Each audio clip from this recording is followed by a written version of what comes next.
actuales. Con Vicente Fox no hay cambio.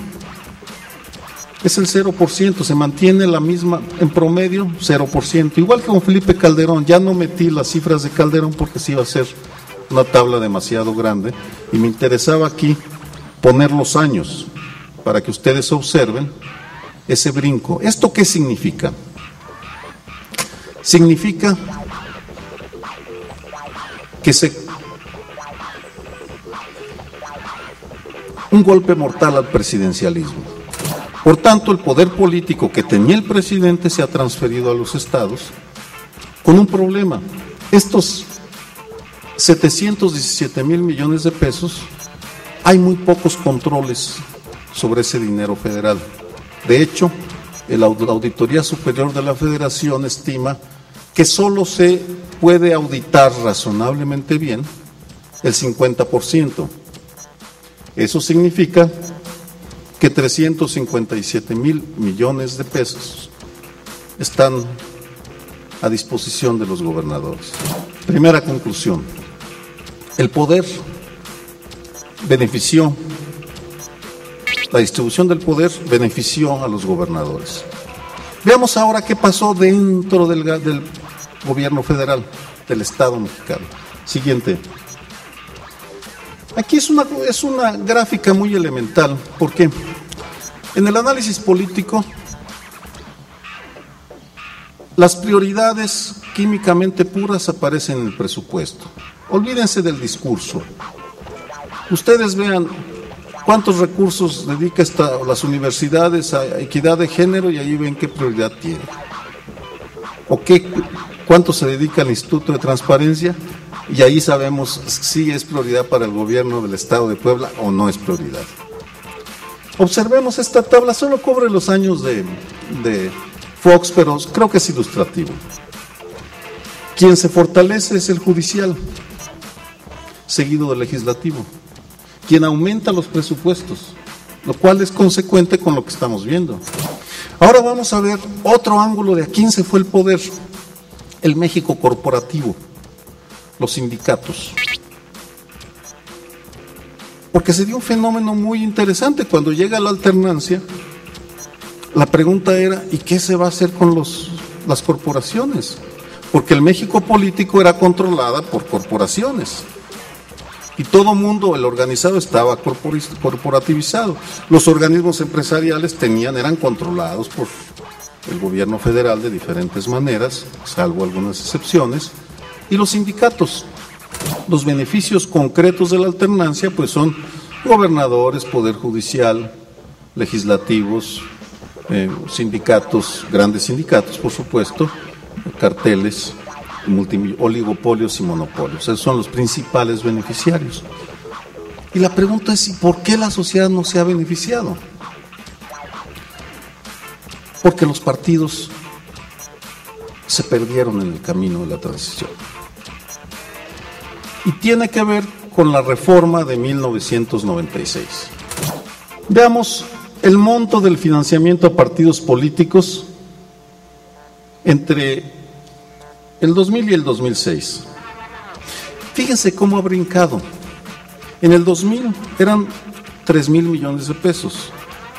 2006, 4,000 millones de pesos, con un aumento del 36%. Pero observen los estados. Aumentó un 60%. ¿Por qué? Es lógico, los gobernadores tienen más dinero, pues les dan más dinero a los partidos, que es una forma de controlarlos. Porque el dinero de los partidos ha generado una triple corrupción que enuncio, y varía de estado a estado. La triple corrupción consiste primero en la cultura del pedigüeño. Es decir, los partidos han acostumbrado al electorado más pobre a los regalos.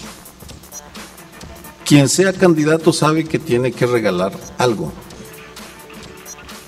Y los más pobres saben que en los momentos electorales es cuando pueden sacarles algo a los partidos políticos. tienen dinero los partidos y dar un regalo es más sencillo que responder una pregunta incómoda o dar una explicación sobre un programa de gobierno el cual en ocasiones no tienen ni idea. Por tanto, es la corrupción con los electores. Segunda corrupción, con los medios de comunicación. Es una corrupción sistémica porque los medios de comunicación dependen en muchos momentos del dinero de las elecciones. En un país en crisis, los partidos siempre tienen dinero, y los institutos electorales, en fin, hay unos ríos de dinero para lo que tiene que ver con elecciones. Y luego la última nivel de la corrupción de los partidos es a su interior. Se han caído las cuotas, se ha caído la militancia, porque los partidos se han convertido en un país con desempleo profesional, en fuentes de trabajo bien pagados o fuentes de acceso a trabajos todavía mejor pagados.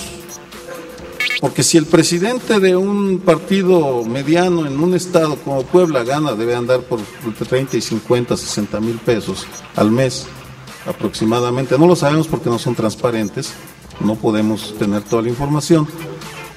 Hombre, un regidor anda sobre los 100,000 más celulares, gastos de representación, etcétera, etcétera. Por tanto, en un país con desempleo, son salarios bien pagados. ¿Pero qué ha provocado?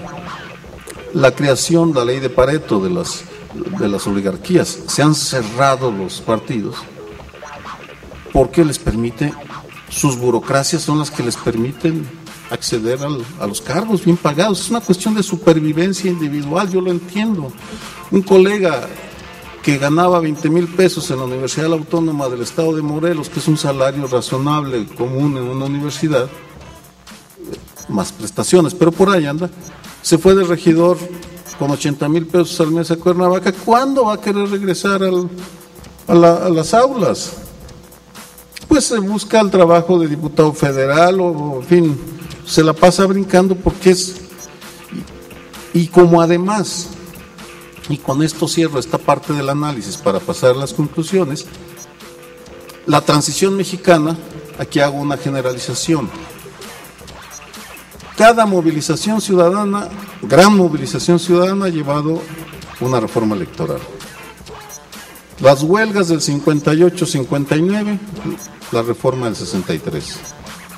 El movimiento del 68, la guerra sucia, la reforma del 77. La rebelión zapatista y alianza cívica en el 94, la reforma electoral del 96. El cisma del 2006, de la elección presidencial, la reforma electoral del 2007. Pero aquí hubo un problema. Esas leyes electorales les entregaron el monopolio del servicio público a los partidos. Solo los partidos son la llave para acceder al servicio público. Si alguno de ustedes ha soñado con ser émulo de Benito Juárez y llegar a la presidencia de la República, pues primero tienen que meterse un partido. No pueden hacerlo por más que los apoye la ciudadanía de su ciudad o municipio o estado. No sirve de nada, tienen que estar dentro de un partido. Y los partidos se han cerrado por lo mismo. ¿Qué ha significado en la práctica? Que los partidos se olvidaron de la ciudadanía, porque la ciudadanía solo da votos, mientras que los intereses del día a día se garantizan en otras esferas.